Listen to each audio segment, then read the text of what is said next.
हे guys welcome to my new blog. तर मी तुमचा लाडका विखे. तर पुन्हा आपलं स्वागत आहे आपल्या एका नवीन ब्लॉगमध्ये. तर मी आज कुठे माहिती आहे का, चक्क माझ्या गावाला. माझं गाव म्हणजे भावी. माझं मूळ गाव म्हणजे जन्मस्थान, ठिकाण, माझं सगळं काही हेच. तर आज तिकडे आहे मी. आणि चला मी आज तुम्हाला माझं घर सगळं दाखवतो कसं आहे ते. तर आता सुरुवात करूयात खालनं माझ्या जुन्या घरापासून. मित्रांनो, तुम्हाला आता माझं जुनं घर दाखवतो.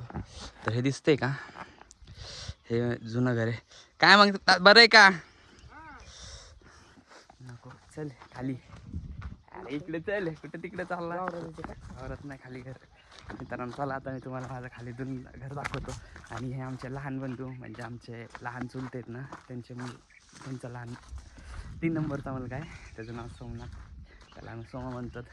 आणि मित्रांनो हे मागे बघताय का, हे आमचं जुनं घर आहे. म्हणजे आधी आमचं त्या काळातलं, तर आज कसं झालं आहे ते तोडून बिडून पूर्ण. तर हे तुम्ही बघतायत नाही मागं, हे माझं जुनं घर आहे. म्हणजे ह्या घरामध्ये खूप आठवणी आहेत. लहानाचे मोठं झालेलं, इथं खेळलो हे. आणि ते पलीकडे मागं वर दिसतंय ना, ते आत्ता बांधलेलं आहे. आणि हे जुनं घर मी त्याला तुम्हाला आतून दाखवतो कसं होतं ते. आता इकडं त्याचं काय पत्रे बित्रे सगळे काढलेले आहेत. इथं कोंबड्याचं हे केलं आहे आता इथं सेड आमच्या बंधूंनी. आता तो काही दिवसांनी हे खूप मोठं करणार, तो पण मी तुम्हाला दाखवल. आणि मध्ये त्या काय जाता येणार नाही, त्यामुळे मी मध्ये तुम्हाला दाखवतो बाहेरूनच. तर हे बघा, आधी जुनं असं होतं. म्हणजे सगळं दगडात आणि मातीत बांधकाम होतं. हा बोर पण नव्हता मध्ये, यात तर काहीच नव्हतं. हे आंब्याचं झाड काही नाही, काहीच नव्हतं इथं. बोर आत्ता घेतलेलं आहे सगळं इथलं आत्ताच आहे. म्हणजे लय बद्दल चेंजेस झाले तर, कारण की खूप दिवसांनी येणं झालं ना गावाकडं, तर असंच असतं. आणि तुम्हाला अजून एक दाखवतो. एक छोटंसं वासर बघा कसलं क्यूट आहे. कसं बसले बघा ते क्यूटचं. हे हाय कर ना पब्लिकला, आणि त्यांना सांगा आमच्या चॅनलला सबस्क्राईब करा. बोल की माटे आहे ती हाय वासरं. म्हणजे असे पहिले टोटल 3 होते सेम एकसारखे, पण ते दिले. तर आता चला मी तुम्हाला आमचं शेत दाखवतो. मित्रांनो याच्यात असं आहे माहिती का, खरं तर मला कोणता कोपरा आमचा आहे आम्हाला काहीच माहीत नाही. आता मी ह्याला घेऊन जाणार, हा दाखवणार सगळं कुठं काय काय. तर आता तुम्ही कंटिन्यू बघत राहा. कारण की म्हणजे आपलं गावाकडं असं म्हणजे शेतीकडे हे लक्षच नव्हतं. सगळे चुलते तेच बघते तर, त्यामुळे आपलं काही लक्षच नव्हतं. त्यामुळे आपल्याला काय कोणतं आपलं काय ते काहीच माहीत नाही. आता तो चाललाय घेऊन, जाऊयात त्याच्यासोबत. तर मित्रांनो ही आमच्या आजोबांची समाधी आहे. तर आधी आपण तुझं दर्शन घेऊयात.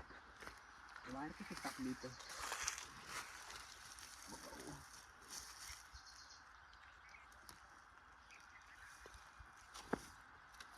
माहिती का सगळं काय त्यांचं बप्पूची आणि आजोबांचे भाऊच ना. हा हा.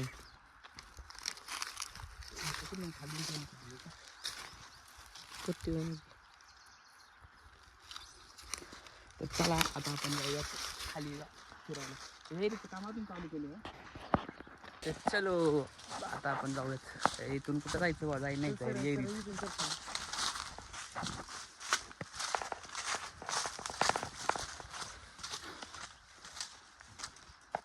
मित्रांनो आता ही आमची आली विहीर. म्हणजे लय जुनी आहे, जुनी तितकीच खोल आहे. हिला हिच्यात लय गाळा आला या, लय गाळे लय. पाणीच नाही राहिलेलं. तरी पण दर दिवशी एवढं ह्याच्यापेक्षा जास्त आहे सगळं तर जास्त. तर तिला पण आता पाणी, कारण की गावात म्हटलं की पाण्याची समस्या लय मोठी. कुठून चल बघ, तू दाखव रस्ता, तू चल पुढं. आता जाऊयात आपल्या खालच्या शेतामध्ये. तर मित्रांनो आता आपण आलो आपल्या शेतात. ते बघू शकतात हे मागं ही जी बाजरी दिसते, ती सगळी आपली बाजरी कशी आहे. आणि इथं होता गहू, तिकडं काय मग काय ती मग आपल्या ज्वारी ती. तर गहू हरभरा सगळं मिक्स होतं आहे. तर गहू तो काढून ठेवला आहे, आणि ते उपणे आल्यावर करायचं खळं. आणि ही ज्वारी बाजरी.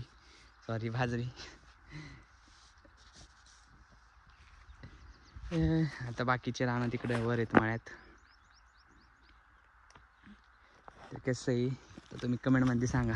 बाजरी पाहिजे असेल तर या,